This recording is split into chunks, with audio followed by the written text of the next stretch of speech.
So here we are back down in the building. And as you can see, there's a lot of great light coming in. This is a great way to save energy. In a commercial building, one of the bigger sources of energy use is lighting. So the more you can do to bring in natural daylight, the lower your lighting costs are going to be for electric lighting. And so there's light coming in from a number of sources, as you can see.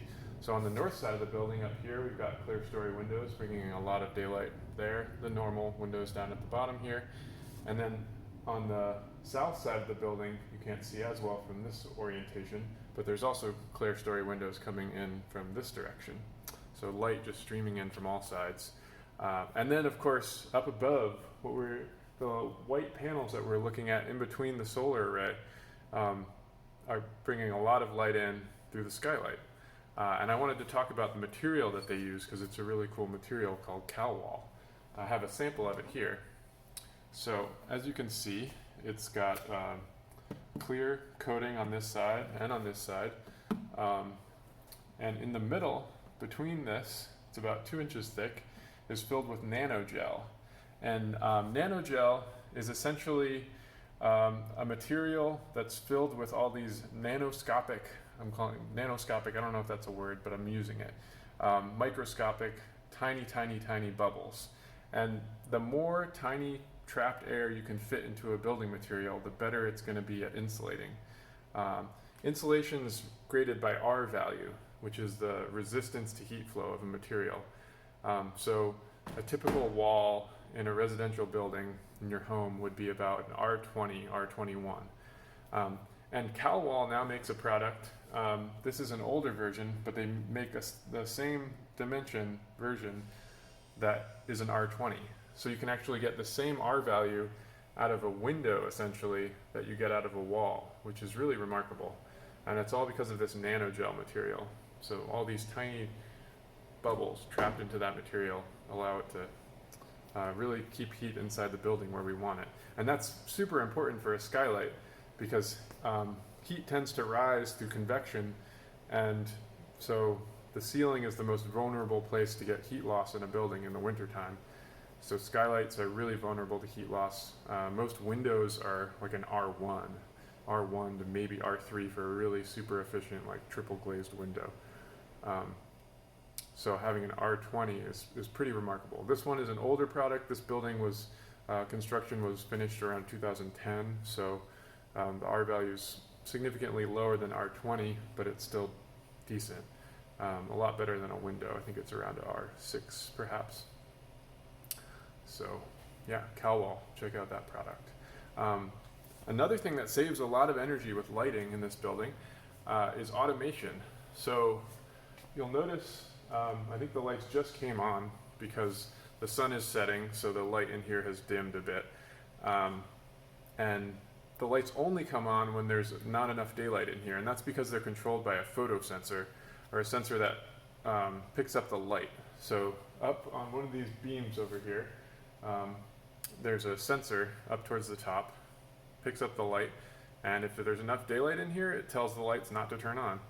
There's also motion sensors, one up in this corner here, and then one way down in that corner that pick up movement in the room. So if there's nobody working in here, then we won't turn the lights on. And that saves a huge amount of energy. No one has to remember to turn the lights off when they leave the room. So you only use the lights when you actually need them. And that's, yeah, a big energy savings. So yeah, through automation, efficient materials, and just natural lighting, you can save a lot of energy. And while we're talking about passive strategies, like earlier we were talking about passive solar and the passive heat from the earth in the building, one of the best ways to save energy in any building, and probably one of the lowest hanging fruits in terms of expense, is having well-insulated walls. So the walls of our building, I have a little sample here as well of what they're made out of, which is a pretty interesting material. It's called an insulated concrete form. So essentially, this would be the outside wall of the building, this would be the inside wall of the building, and in between here is the concrete. So this is where the structure of the wall goes. And you put rebar in here that gets straddled in these plastic pieces, and that holds the wall together. concrete just gets poured. And if you'll notice, there's little nubbins on the top here and on the bottom. So these things fit together like Legos. So you basically build a giant recycled styrofoam block building, and then you pour concrete in it. And that's how the walls of this building, the exterior walls, are made. And this product is made from, this one's actually made from, I believe, 90% recycled styrofoam, our sample. The product that was available when we built the building is around 50 to 60% recycled styrofoam. But in the course of constructing this building, about 17,000 pounds of styrofoam were kept out of the landfill. So that was the recycled content in that material. So a great recycled material savings there.